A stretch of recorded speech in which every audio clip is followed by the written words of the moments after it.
আমার হাতে আছে ইনফিনিক্স গরম 60 pro, that means Infinix hot 60 pro. Exactly এই ফোনটি অফিসিয়ালি 1.5 মিটার ড্রপ রেজিস্ট্যান্স। ইনফিনিক্সের নতুন ফোন বাজারে আসলেই বাজার গরম হয়ে যায়, কারণ তারা তাদের ফোনে যে সমস্ত ফিচারগুলো অফার করে তা অন্যান্য কোম্পানির ক্ষেত্রে খুবই রেয়ার, মানে একই বাজেটের মধ্যে আর কি। যাই হোক, মাত্র 18,999 টাকায় ইনফিনিক্সের হট 60 প্রো অফার করছে 1.5K রেজুলেশনের 6.78 ইঞ্চ ডিসপ্লে, যেটা ডেফিনেটলি অ্যামোলেড, এবং সেই সাথে 144 হার্টজের রিফ্রেশ রেটও থাকছে। শুধু তাই নয়, একটি 50 মেগাপিক্সেলের ক্যামেরা দিচ্ছে, আর ফোনটিকে পাওয়ার আপ করছে মিডিয়াটেকের হেলিও G200, যেটা সম্পর্কে আমরা কিছুক্ষণ পরেই ইনডেপথ আলোচনা করছি। সেই সাথে এই মোবাইল ফোনটি কিন্তু একদম সুপার লেভেলের আলট্রা স্লিম বলা যায়, কারণ এই মোবাইল ফোনের থিকনেস হচ্ছে 6.6 মিলিমিটার। এই মোবাইল ফোনটি পাতলা হওয়ার কারণে অনেকের মনে আসতে পারে, তাহলে ব্যাটারি ব্যাকআপ কি প্রপারলি দিতে পারবে? তাদের জন্য এক বালতি সমবেদনা। এক্স্যাক্টলি, কারণ এই মোবাইল ফোনে ব্যবহার করা হয়েছে বড় সড়ো একটি ব্যাটারি, 5160 মিলি অ্যাম্পিয়ারের ব্যাটারি। সো স্পেক্স ওয়াইজ এই দামে মোটামুটি বেশ চমকপ্রদ একটা ডিভাইস, কিন্তু আমরা আসলে একটু খুঁটিয়ে দেখব ইনফিনিক্সই কিনা। তার মানে হচ্ছে আসলে ওই যে একটা কথা আছে না, যে কথা দিয়ে যে কথা রাখে তাকে এক কথায় কি যেন বলে, আরে কি যেন বলে, ওই যে পঞ্চভর্তিকা। আরে না, যে কথা দিয়ে কথা রাখে সে হচ্ছে অমিতবী। আহম্মক তুই সারে মানুষ করতেছি রে। তো দেখে শুনে যতদূর মনে হলো, এই মোবাইল ফোনটি একটি media consumption based mobile phone, যার কারণে এটার ডিসপ্লে নিয়ে প্রথমেই কথা বলতে হয়। এটার ডিসপ্লেতে ব্যবহার করা হয়েছে 1.4K একটি ডিসপ্লে রেজুলেশন, যেটা 6.78 ইঞ্চের একটি অ্যামোলেড ডিসপ্লে এবং 144 হার্টজ রিফ্রেশ রেট, আর তার সাথে পিক ব্রাইটনেস নিট নাকি 4500। মানে আসলেই এই দামে 144 হার্টজ রিফ্রেশ রেট, আবার সেই সাথে পিক ব্রাইটনেস নিট 4500, কিভাবে সম্ভব? সো এই মাথা ঘোরানো স্পেক্স না দেখে আমরা একটু ভেতরে গিয়েছিলাম এবং দেখলাম মাত্র 3টা অ্যাপে 144 হার্টজ সাপোর্ট করে, আর বাকি অ্যাপগুলোতে সর্বোচ্চ 120 হার্টজ পর্যন্ত ম্যানুয়ালি সুইচ করা যায়। তাও খারাপ না, এই দামে 120 হার্টজ কম না।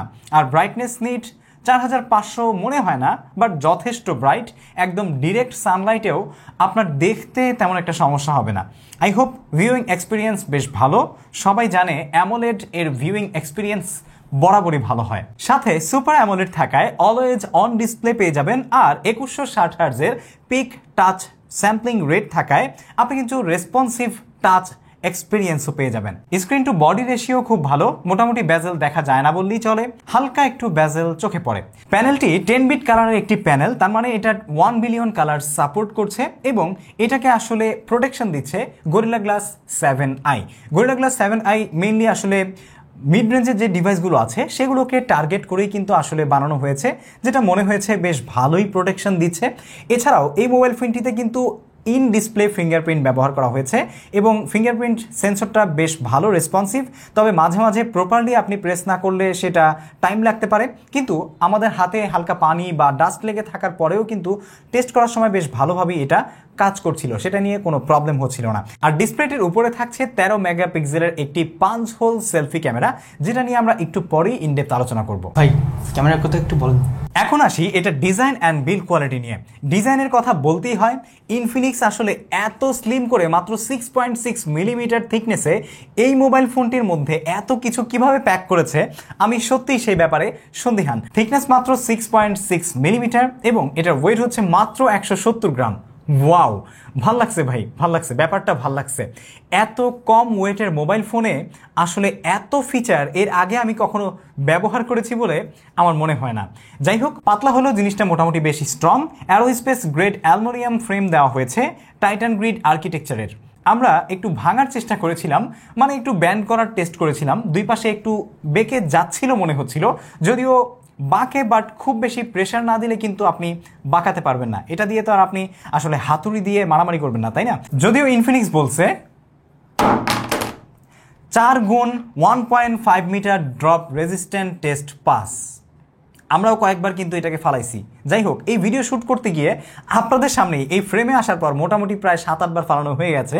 আমাদের টেস্ট কিন্তু এখানে অনেকটা হয়ে গেছে, যদিও এটা 1.5 মিটার না, তবে কাছাকাছি আর কি। আর পেছনে প্লাস্টিক, কিন্তু ফিলস লাইক টেক্সচার গ্লাস। এখানে একটু কমতি লেগেছে, প্লাস্টিক হওয়ায় সহজেই স্ক্র্যাচ পড়ে যেতে পারে, মনে হয় কস্ট কাটিংয়ের ফল এটা। ফোনটি 6টি কালারের সাথে এসেছে, sleek black, titanium silver, sapphire blue, coral tide, jungle breath, orange, rose valley. তবে আমার কাছে কিন্তু পার্সোনালি এই টাইটানিয়াম সিলভারটাই ভালো লেগেছে। আমার যে মোবাইল ফোন ব্যবহার করছি, যদিও এটা আইফোন 15 প্রো ম্যাক্স, এটাও কিন্তু আপনারা দেখতে পাচ্ছেন টাইটানিয়াম গ্রে। সো এই ধরনের কালার আমার কাছে সবসময় পছন্দের হয়। রয়েছে ডুয়েল স্পিকার, যেটা বেশ লাউড, এবং সেই সাথে রয়েছে 3.5 মিলিমিটারের একটি অডিও জ্যাক। সেই সাথে থাকছে টাইপ সি পোর্ট, যেটা দিয়ে 45 ওয়াটে কিন্তু আপনি চার্জ করতে পারবেন ফাস্ট চার্জার দিয়ে, যেটা ডেফিনেটলি কিন্তু আপনি বক্সেই পেয়ে যাচ্ছেন। সেই সাথে আপনি 2টা সিম কার্ড ব্যবহার করতে পারবেন, পাশাপাশি একটি ডেডিকেটেড মাইক্রো এসডি কার্ডের স্লট রয়েছে।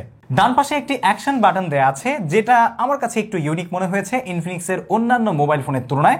এটাকে ওরা বলছে অন ট্যাপ বাটন, যেটা লং প্রেস করলে এআই অ্যাসিস্ট্যান্ট চালু হয়। আবার কাস্টমাইজ করে এই বাটনটাকে আপনি কিন্তু বিভিন্ন অ্যাপে সেট করতে পারবেন। ভাই ক্যামেরার কথা আগে একটু বলেন না। আরে বলতেছি রে ভাই, রেয়ারে 3টা ক্যামেরা মনে হলেও আসলে একটি 50 মেগাপিক্সেলের ক্যামেরা রয়েছে 1.6 অ্যাপারচারের। সেই সাথে এআই র মাস্টারপিস ইঞ্জিন আছে, যার কারণে ক্যামেরা বেশ ভালোই ছবি তুলতে পারে আলো থাকলে, কিন্তু কম আলোতে গেলে একটু কাঁপাকাঁপি শুরু হয়ে যায় এবং নয়েজের দেখা মেলে। রোদের বিপরীতে ছবি তুলতে গেলে কন্ট্রাস্টটা একটু বাড়িয়ে দেয়, যেটা একটু আসলে হেজিটেটিং। আর ক্যামেরা বাম্প বেশ বড়, কাভার ছাড়া ব্যবহার করতে ভয় লাগতে পারে। তবে ক্যামেরার ফ্রেমটা লেন্স থেকে একটু বাড়িয়ে দেয়া আছে, তাই কিছুটা প্রোটেকশন পাওয়া যাবে বলে মনে হয়। আর ভিডিও সর্বোচ্চ 2K 30 FPS এ শ্যুট করা যায়, তবে 180-তে আপনি 60 FPS এ ভিডিও করতেই পারবেন। হ্যাঁ, স্টেবিলাইজেশন খারাপ না, ভালো করে ধরে হাঁটলে বেশ ভালোই স্টেবল ফুটেজ পাওয়া যায়। তবে তুলনামূলক 1080-তে আপনি যদি শ্যুট করেন, সেক্ষেত্রে স্টেবিলাইজেশনটা একটু বেশি পেয়ে যাবেন। ফ্রন্টে আছে 13 মেগাপিক্সেলের সেলফি ক্যামেরা, কালার একটু বেশি স্যাচুরেটেড মনে হয়েছে। আর সামনে পেছনে 2 ক্যামেরাতেই ডিটেলসের ঘাটতি কিন্তু আপনারা পেয়ে যাবেন। তবে এআই মাস্টারপিস ইঞ্জিন থাকাতে এআই প্রসেসড ইমেজ তেমন একটা হতাশ কিন্তু আপনাকে করবে না। তবে কেন জানি রেয়ার থেকে ফ্রন্টের ছবি দেখতে বেশি ভালো লাগে। পোর্ট্রেট মোড কাজ করে, বাট ইটস ডিটেকশন মাঝে মাঝে মিস করে, আর ভোকে অনেক সময়ই আনন্যাচারাল লাগে। হ্যাঁ, ভিডিওতে পোর্ট্রেট মোড আছে, বাট ইউজ করতে যায় না ভাই, হতাশ হবেন। ইটস ডিটেকশন মিস করে, আবার মাঝে মাঝে ভিডিওর মাঝখানে কাজ করা বন্ধ করে দেয়। থ্যাঙ্কস টু বাজেট এআই ছবিতে এমন একটা ভাব ধরে মনে হয় খুবই কোয়ালিটিফুল, কিন্তু আসলে এআই ওভার শার্পিংয়ের কারণে এরকম কোয়ালিটিফুল মনে হয়, যেটা আসলে এই এআই ওভার শার্পিংয়েরই ফল। এই বাজেটে বেশ কয়েকটি বাজেট এআই ফিচার পাবেন, যা মোটামুটি ভালোই কাজ করে। হ্যাঁ, এআই সত্যিই কাজ করে, তবে মাঝে মাঝে ভুলভাল কাজও করে। এই দেখেন,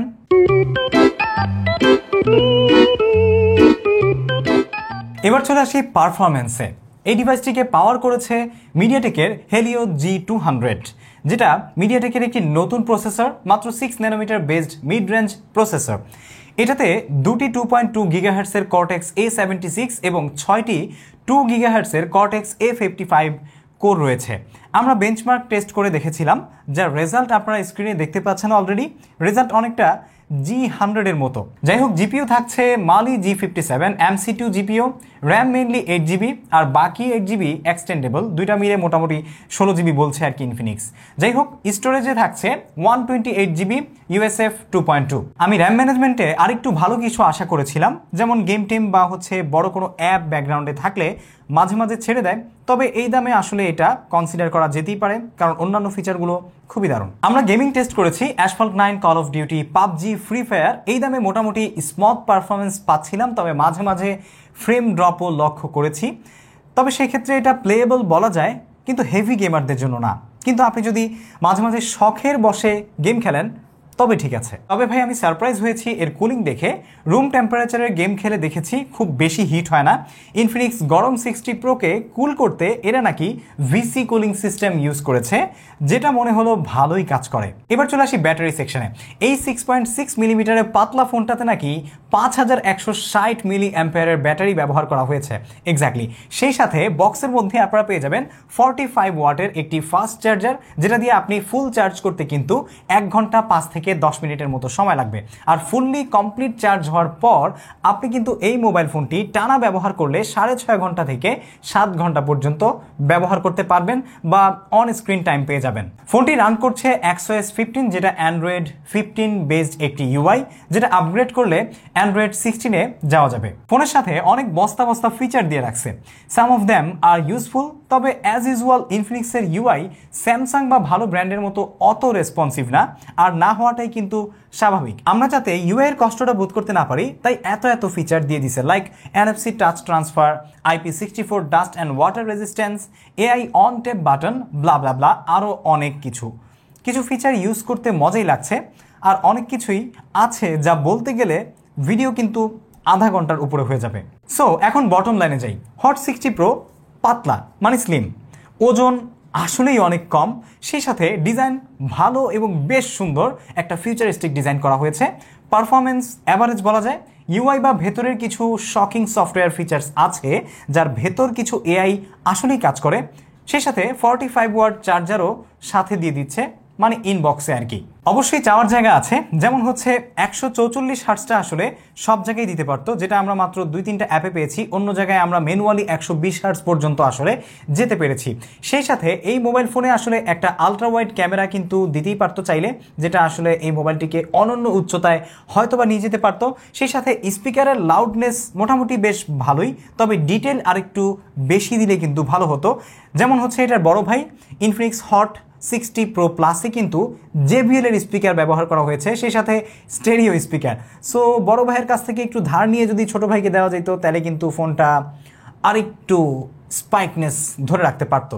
যাই হোক, সেই সাথে আরেকটু ভালো প্রসেসর কিন্তু সব সময় দাবি করতে পারে ইনফিনিক্সের লাভাররা। যত বেশি ভালো পাওয়া যাবে ততটাই ভালো, কারণ আমরা জানি যে হেলিও G200 এবং হেলিও G100 বা G99 মোটামুটি বেশ কাছাকাছি পারফর্মিং প্রসেসর, তাই তো সেই জন্য একটু ভালো প্রসেসর ইনফিনিক্স রাবারটা কিন্তু দাবি করতেই পারে। এআই নিয়ে আরেকটু সচেতনভাবে কাজ করা যেত, একদম ওভারঅলের কথা বলছি। আর সেই সাথে আইপি রেটিং যেটা 64, সেটা হচ্ছে আমার মনে হয় যে আরেকটু ভালো যদি দেওয়া যেত, যেমন 65 বা 66, তাহলে আরেকটু ভালো হতো আর কি। তো সব দিক থেকে বিবেচনায় যদি আপনি রেগুলার ইউজার হয়ে থাকেন, মোটামুটি সব দিক থেকে অ্যাভারেজ একটা মোবাইল ফোন হতে চলে, কিন্তু গুড লুকিং একটা মোবাইল ফোন আপনার দরকার, তাহলে ইনফিনিক্স হট 60 Pro হতে পারে আপনার জন্য।